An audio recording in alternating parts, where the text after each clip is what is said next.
আল্লামা কালিমুল্লাহ হুজুর রাহমাতুল্লাহ আলাইহি এত শরীর অসুস্থ মানুষ, আপনি হুজুরকে স্টেজে উঠিয়ে দেন, ঠিক 1-1.5 ঘন্টা 2 ঘন্টা অস্কর। আমি জিজ্ঞেস করলাম, হুজুর কি করে হয়? বলছি সব শারীরিক শক্তিতে হয় না, কিছুটা রুহানি শক্তিতে করতে হয়। সুবহানাল্লাহ। আমাদের সেই মাল আছে। মদিনা মসজিদে নববী শরীফের ইমাম আমার আপনার নবী নূর নবী জনাবে মুহাম্মদুর রাসূলুল্লাহ সাল্লাল্লাহু আলাইহি ওয়াসাল্লাম আল্লাহ নবী মদিনা মসজিদে নববী শরীফে নামাজ পড়াতেন। সাহাবীরা বলতেন, আমাদের নামাজ আল্লাহ দরবারে কবুল হয়ে গিয়েছে।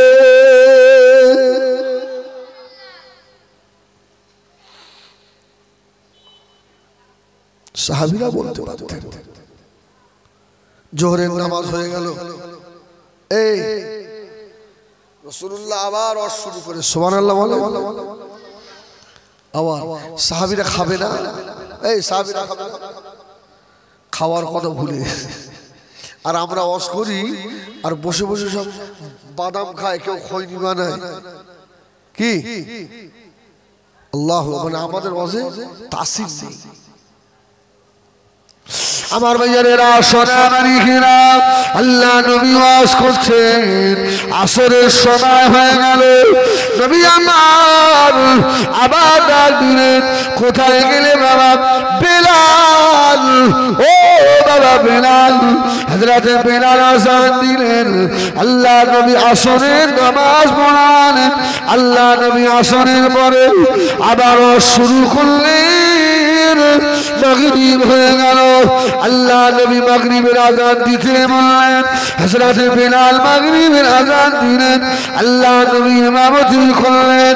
নবী আমার সাহাবীদের বলেছিলেন, ও আমার সাহাবীরা, বাবারা কেউ চলে যেও না। আল্লাহ নবী সাহাবায়ে কেরামেরা সুন্নাত পড়ে বসে গিয়েছে। ইয়া রাসূলুল্লাহ, ইয়া হাবিবাল্লাহ। আল্লাহ নবী সাহাবীদের মুখের দিকে তাকিয়ে, সাহাবীরা আল্লাহর নবী নূরের চার মুখের দিকে তাকিয়ে রয়েছে। যে মুখের দিকে তাকালে খিদে লাগে না। সুবহানাল্লাহ। পৃথিবীতে একটাই মানুষ যার দেখলে খিদে লাগে না। সুবহানাল্লাহ। পৃথিবীতে একটাই মানুষ যার কথার উপরে আওয়াজ গেলে আমল বরবাদ হয়। সুবহানাল্লাহ। লা তারফাউ আসওয়াতাকুম ফাওকা সাওতিন নবী। আমার নবীর কথার উপরে তোমাদের কথার আওয়াজ না যায়, আর যদি যায় আনতাহবাতা আমালুকুম, আমি আল্লাহ সব বরবাদ করে দেব। সুবহানাল্লাহ, সুবহানাল্লাহ। একজন মানুষ, যে মানুষটার দিকে তাকালে মায়া হয়, পৃথিবীতে একটাই মহামানব যার গায়ের উপরে মাছি বসে না। সুবহানাল্লাহ। একটাই মহামানব যার শরীরে কি মশা বসে না, তিনি হলেন আমিরাল লাল আমাদের নবী। সুবহানাল্লাহ। এই গর্ব করে বলতে পারি, উনি আমাদের নবী। সুবহানাল্লাহ, সুবহানাল্লাহ। আল্লাহ নবী মদিনা মসজিদে সাহাবীদের জিজ্ঞাসা করলেন, ও আমার সাহাবীরা, বাবারা বাবারা, আমি রাসূলুল্লাহ ফজরের নামাজ থেকে শুরু করে এই মাগরিব হয়ে গেল, আমি রাসূলুল্লাহ ওয়াজ করলাম।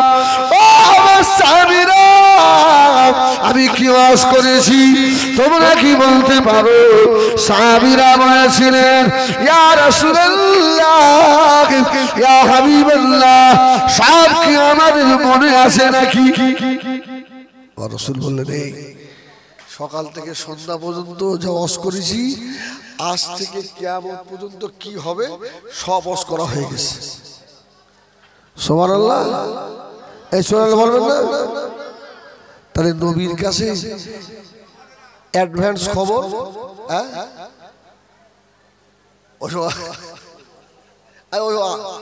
তাই ও আস্তে আস্তে বলতে, আস্তে তো বলুন সুবহানাল্লাহ বলেন। এই সব ওস করা হয়ে গেছে। তাহলে এইবার আপনারা বলবেন হুজুর আপনি কি বলতে চাচ্ছেন যে তাহলে নবী পাক সাল্লাল্লাহু আলাইহি ওয়াসাল্লাম ইলমে গায়েবের মালিক? এই নিয়ে কিন্তু আমাদের মধ্যে একটা বিরাট দ্বন্দ্ব আছে। আরে এই জন্যই তো মুজাদ্দিদে জামানের সিলসিলা এত স্বচ্ছ, জোরে বলুন সুবহানাল্লাহ। একদল তো রাসূলুল্লাহকে ভালোবাসতে বাসতে আল্লাহর উপরে তুলে দিয়ে, দেখেন না এই রকম একটা পাগড়ি বাঁধা হুজুর কি বলেছে, আগে নবী তারপরে আল্লাহ। ঈমান থাকবে, আল্লাহ হলেন খালেক, আমরা মখলুক। আবার একদল মানুষ রাসূলুল্লাহকে নামাতে নামাতে নামাতে নামাতে নিচে নামিয়ে ফেলেছে। এখন দেখেন না একটা দল ঘুরছে, টুপি মাথায় দিও না নামাজ হবে, হবে তো, আমরা হবে না তা তো বলিনি, কিন্তু নবী পাকের একটা সুন্নত থেকে তুমি উম্মতকে দূরে সরিয়ে দিচ্ছ। হ্যাঁ, এরা দেখবে এসব আলেমদের থেকেও বেশি বলছে, আমি তো কম বুঝি পারি না কিছু, আমার কথা বাদ দাও। এদেরও দাম দেয় না কেন বলেন? ওই দুটো বাংলা কিতাব পড়েছে আর ওদের হাদিস কোরআন সব এর ভিতরে, ওদের হাদিস কোরআন সব এর ভিতরে। আল্লাহু আকবার, শেষ করে ফেলল। এই জন্য মুজাদ্দিদে জামানের সিলসিলার আকীদা আমাদের আকীদা, রাসূলুল্লাহ ইলমে গায়েব জানে সব, এটাও নয়, একেবারে জানে না এটাও নয়, আল্লাহ যেটা জানান রাসূল সেটাই জানেন। সুবহানাল্লাহ, আলিমুল গায়বি ওয়াস শাহাদা। আমার ভাইজানেরা, সোনামানিকেরা, ও জওয়ান যুবকেরা, ও মায়েরা, বুড়িরা, বেটিরা, আজকে আমাদের রাজবাড়ী মাদ্রাসা নিসানের সব, এটা আমি হিজবুল্লাহ, আমার ঈমান, আমার রাসূলুল্লাহ যদি ইচ্ছা করেন মদিনার রওজা থেকে রাজবাড়ী নিসানের সব আল্লাহ নবী দেখারও ক্ষমতা রাখেন। কেন জানে? আল্লাহওয়ালা যারা হয়, এই আল্লাহওয়ালাদের জন্য দুনিয়াটাকে আল্লাহ সংকুচিত করে দেন, ছোট করে দেন। জোরে বলুন সুবহানাল্লাহ। হাতের তালুর মতো এরা দুনিয়াকে দেখতে পায়। সুবহানাল্লাহ বলে। এই জন্য আমি বলি এই চোখের থেকেও এই চোখের পাওয়ার বেশি রাখো। দুনিয়ায় সাহিরি এলেমের পাণ্ডিত্য হাসিল করেছো বাবা, দুনিয়া করেছো। আমি হিজবুল্লাহ বলে গেলাম, ইলমে বাতিনিতে যদি একবার ডুবে যাও, দুনিয়া ভালো লাগবে না, বিবি ভালো লাগবে না, বাচ্চা ভালো লাগবে না, ছেলে মেয়ে ঘর বাড়ি ভালো লাগবে না, শুধু আল্লাহ আল্লাহ আল্লাহ আল্লাহ আল্লাহ করে পাগল হয়ে যাবে। বলুন সুবহানাল্লাহ। যদি এই জায়গায় এখন বসে চোখটা বন্ধ করে সাত আসমান দেখতে পান, কি ভালো লাগবে না? যদি এখানে বসে বসে মনে করেন আমার নবীর মাজারে আতহারের সবুজ গম্বুজটা দেখবো, আল্লাহ, হয়ে যাবে। এটা হওয়া সম্ভব, অসম্ভবের কিছু নেই। সুবহানাল্লাহ। তবে ওই জায়গাটা তৈরি করা খুব কঠিন ব্যাপার। দাড়ি তৈরি করা যায় কি, 2 মাস 6 মাস দাড়ি কাটবেন না, ঝাঁপানে দাড়ি হবে। ড্রেস খুব তাড়াতাড়ি বানানো যায়, কিন্তু কল তৈরি করা অত সহজ নয়। কি কল্প তৈরি করা? আচ্ছা, আল্লাহর ওলি কি শুধু আলেমরাই হবে? আম মানুষ হতে পারে না? আপনারা পারেন না? আপনারা সুফি হতে পারেন না? দরবেশ হতে পারেন না? আল্লাহ হতে পারবে না? আমার ভাইয়েরা, সোনামানিকেরা, আল্লাহ হয়ে যান বাবা। দুনিয়া করো, দুনিয়া পাবে না, তাই মাথায় রেখে দেন এই দুনিয়া আল্লাহ রাব্বুল আলামিনের কাছে মশার দানার থেকেও বেদামি। আপনাকে কেউ যদি এক লড়ি মশার দানা দেয়, আপনি নেবেন না? নেবে তো ও বেদামি নিয়ে কি হবে? আল্লাহর কাছে দুনিয়াটা ওই রকম বেদামি, আর আল্লাহ ওয়ালাদের কাছে ঠিক একই রকম। সুবহানাল্লাহ বলেন। আর যারা দুনিয়াদার এদের কাছে হীরের থেকেও দুনিয়া দামি। আমি বলি জলসায়, দুনিয়া এমন একটা পেট, এই পেটের দুনিয়ায় কেউ এই পেট ভরাতে পারে না। এক সময় খাওয়া হতো না, এখন তো সেই বাড়ির ছেলে তিনতলা বাড়ি, আশা মিটেছে। একবার আলহামদুলিল্লাহ বলে অন্তর থেকে, আল্লাহ তিনতলা হয়ে গেল, সামনে যদি একটা জমি বিক্রি হচ্ছে না, যদি ওই জমিটা লোয়া যেত।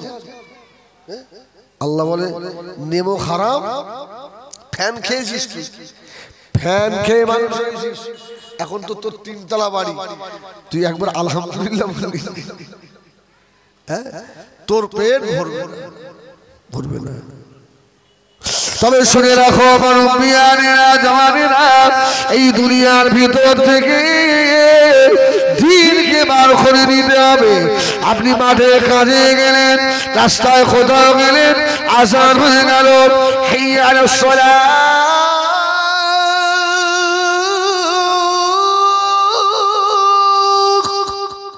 সুবহানাল্লাহ, আযান হয়ে গেছে। ওহ এই নামাজ পড়ব মাঠের আলে, আল্লাহু আকবার। আল্লাহ যে কি খুশি হয়, সুবহানাল্লাহ বলে, আল্লাহ যে ওই সময় কি খুশি হয়। এই ফেরেশতা দেখ দেখ আমার বান্দা দেখ, কাদা পানিতে ওযু করেও আরে আমি আল্লাহ আমাকে সিজদা করেছি। সুবহানাল্লাহ বলে, সুবহানাল্লাহ বলে। রাস্তার ধারে পরিষ্কার জায়গা দেখে আল্লাহ, এ অভ্যাস আছে ঘোড়ার ডিম, হ্যাঁ বিয়ে এলে তাই জোরের নামাজ হয় না কি? বিয়ে এলে তাই জোরের নামাজ কাজা ও বিয়ে। আচ্ছা সে আসরের আগে সব একসঙ্গে সব কাজা পড়ে দেওয়ার দেয়। এখন থাক, যে আল্লাহ তোকে ওই মাছের মাথা খাওয়াচ্ছে, যে আল্লাহ বিয়ের সঙ্গে বসে তোকে গল্প করাচ্ছে, তোর এত দামি জবান দিয়ে রেখেছে, বলতে পারলি রে বিয়াই চলেন আমরা 4 রাকাত নামাজ পড়ে আবার গল্প করব, আল্লাহ খুশি হতো না? হতো না? আজকে যে এই গ্রামের কত বাড়ি মেয়ে ছেলে ঈশান নামাজ হবে না, এই আল্লাহ ছাড়া। দোষ তো ওর নয়, দোষ তো তোমার। সারা দুনিয়ার আত্মীয় সব দাওয়াত করেছেন, আর বেচারি সকাল থেকে খেটে খেটে আর পারে না, কি করে? ইস আমার ভাইজানেরা, সোনা মারিকিনা, আল্লাহ বলা হয়ে যান নামাজ কাজা করবেন না। আমার সোনা মারিকিনা, নফসকে কন্ট্রোল করুন। আল্লাহ নবী হযরত আবু আব্দুল্লাহ রাহমাতুল্লাহ আলাইহি, আল্লামা ইবনে সাউসি রাহমাতুল্লাহ আলাইহি লিখেছেন, আবু আব্দুল্লাহ দাঁড়িয়ে আছেন, আল্লাহর খলি নাম হলো হযরত হাসাস আবেদ আবু আব্দুল্লাহকে গিয়ে বললেন, ও বাবা আবু আব্দুল্লাহ, আল্লাহ আমাকে একটা কোরআন আমাকে দেবেন। বলে কি করবেন? কোরআন? বলে আমি কোরআন তেলাওয়াত করব। হাজ্জাজ আবেদকে আবু আব্দুল্লাহ রহমাতুল্লাহ আলাইহি একটা কোরআন দিলেন, দিয়ে বলছে আপনার বাড়ি কোথায়? বলছে বাবা আমি কোথায় থাকি, এখন বর্তমানে ওই ঘরটায় আমি থাকি, ওই বাড়িটায়। এটা কোরআন দিয়েছে। আল্লাহর নবী হযরত আবু আব্দুল্লাহ রাহমাতুল্লাহ আলাইহি হুজুর আমার জোহরে নামাজে মসজিদে গেলেন, হাজ্জাজ আবেদকে দেখতে পেলেন না। আসরের নামাজে গেলেন, আল্লাহর নবী হাজ্জাজ আবেদকে দেখতে পেলেন না। মাগরিবে গেলেন, আল্লাহর নবী হাজ্জাজ আবেদকে দেখতে পেলেন না, এশার নামাজে গিয়েও নয়। আল্লাহ নবী হযরত আবু আব্দুল্লাহ রাহমাতুল্লাহ আলাইহি এশার নামাজ আদায় করে ঘরে না গিয়ে আল্লাহ নবী হযরত হাজ্জাজ আবেদের ঘরে গিয়ে হাজির।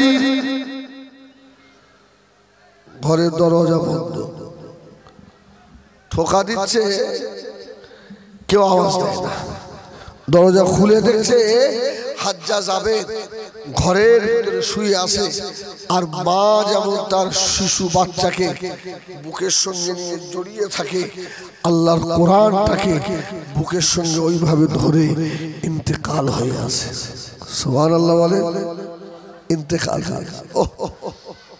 আবু আব্দুল্লাহ রাহমাতুল্লাহ আলাইহি আস্তে আস্তে গায়ে হাত বোলাচ্ছা ও চলে গেল। হুজুর চিন্তা করছে এই আল্লাহর নবী হযরত হাজ্জাজ কোন হাফেজে কোরআন নয়, কোন আলেম নয়, আবেদ মানুষ। তবে হাজ্জাজের কলিজায় ইন্না আকরামাকুম ইনদাল্লাহি আতকাকুম, আল্লাহর ভয় বেশি ছিল। হুজুর আমার ইন্তেকাল হয়ে গেলেন। হযরত আবু আব্দুল্লাহ ঝরঝর করে কাঁদতেছে। আল্লাহ পাক এই গভীর রাত্রিরে কাকে ডাকবো, কে আসবে? হুজুরকে দাফন করা হবে, কে আসবে বাবা গোসল দেবে? এর ছেলে নাই, মেয়ে নাই, আত্মীয় স্বজন কেউ নয়। আল্লাহর নবী আবু আব্দুল্লাহ হাজ্জাজ আবেদের লাশটাকে নিয়ে কেঁদে জার হয়ে যান। আল্লাহ আপনার কোরআনের এত পাগল, আল্লাহ কোরআনটাকে বুকে করে নিয়ে কচি বাচ্চার মতো ঘুমিয়ে পড়েছে। আল্লাহর চোখের পানিতে দাঁড়িয়ে ফিরে যায়। আল্লাহর নবী দাঁড়িয়ে চিন্তা করেন, কেউ যদি কাফন না দেয় আমার গায়ের জামাটা আমি আবু আব্দুল্লাহ খুলে নিয়ে আল্লাহর হযরত হাজ্জাজ আবেদের আর কাফন করে দেব।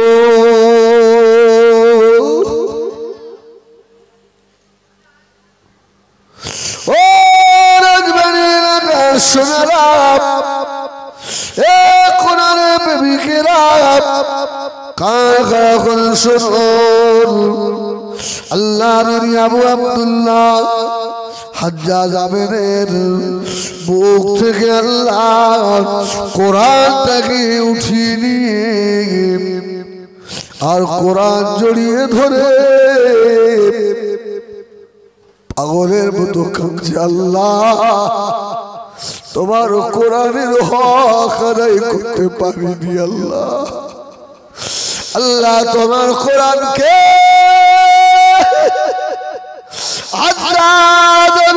ভালোবেসে গিয়েছে। আল্লাহ আমি বললাম না, আমার দ্বারা হলো না। আল্লাহ সেই দিনে ময়দানে মাশর কি জবাব দেবো। আবু আব্দুল্লাহ বলেন আল্লাহ কোরআন তুলে নিয়ে বুকে জড়িয়ে ধরলাম। এবারে চিন্তা হচ্ছে আল্লাহ রে কে গোসল দেবে, কে কাপড় পরাবে? আল্লাহ তরফ থেকে আওয়াজ হয়, এ আমার আবু আব্দুল্লাহ কেঁদো না, চিন্তা করো না যে আমি আল্লাহ আমার কোরআনের ভালোবাসে, আমার কোরআনটাকে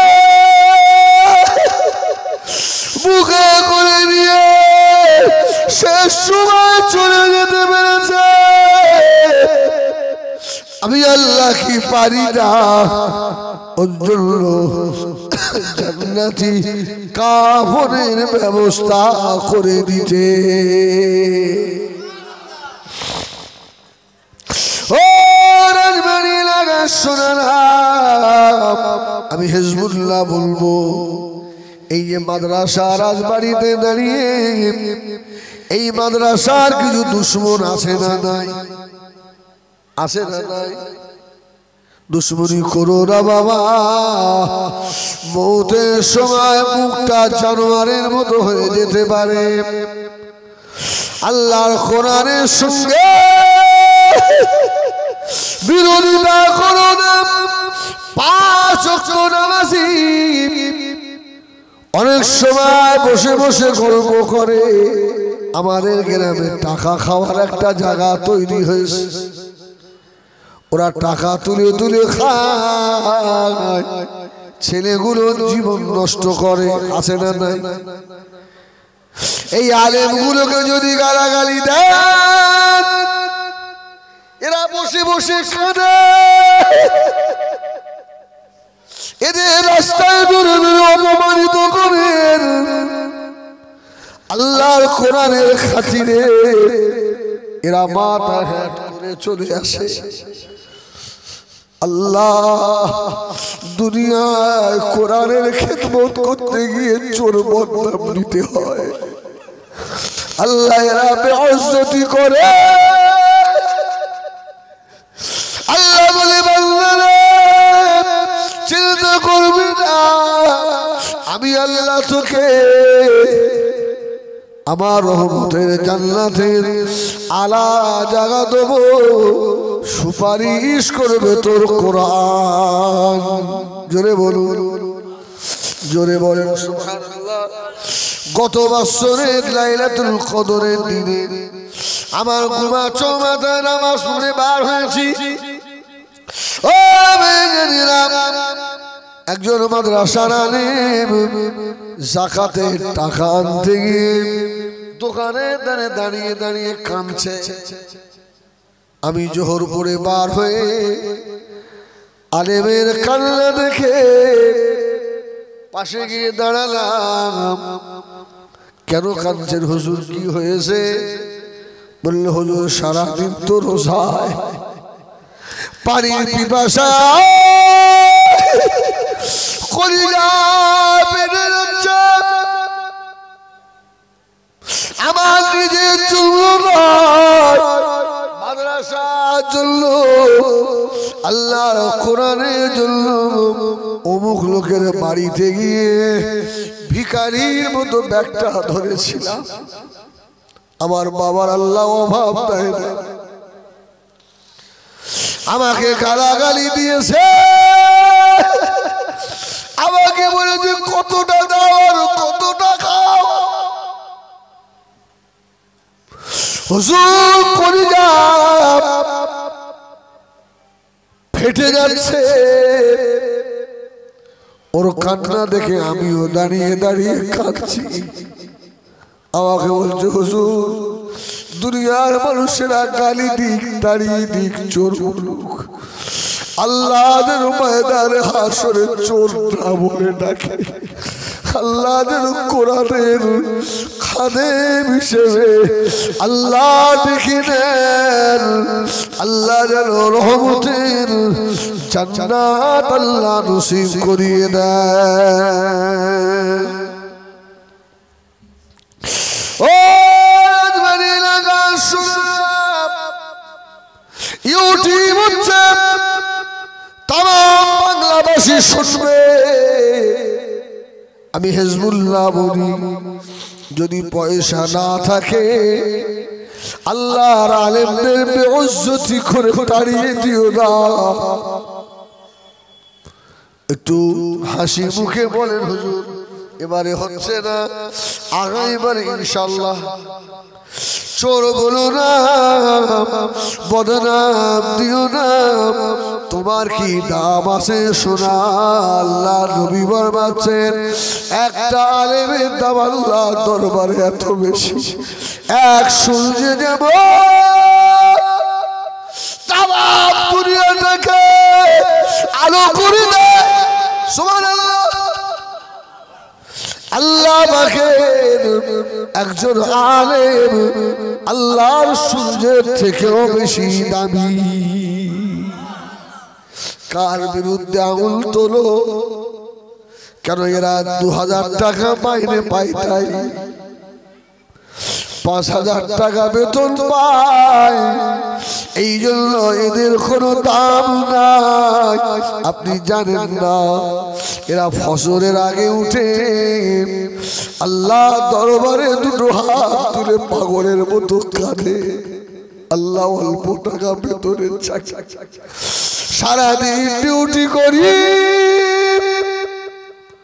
200 টাকা মাইনে দুনিয়ার জন্য। আল্লাহ আমার বিবিকে ভালো রাখেন, আমার বাচ্চাদের ভালো রাখেন। আল্লাহ আমার বিবি বাচ্চাদের ছেঁড়া কাপড় পরাবেন। আল্লাহ মানুষের সম্মুখে বেইজ্জতি করে দেবেন না। আল্লাহ তোমার কোরআনের খাতিরে আল্লাহ বলে আমি আল্লাহ আমার আলেম বান্দার চোখের পানি আর সহ্য করতে পারি না। জোরে বলুন সুবহানাল্লাহ। শুনে রেখে দেন, আমি হিজবুল্লাহ ওয়াজ করি, আল্লাহ অনেক পয়সা দেয়। শুনে রেখে আমি প্রায় জলসায় বলে থাকি, আমার থেকেও 5000 টাকা বেতনের আলেমের আল্লাহ দরবারে অনেক বেশি দামি।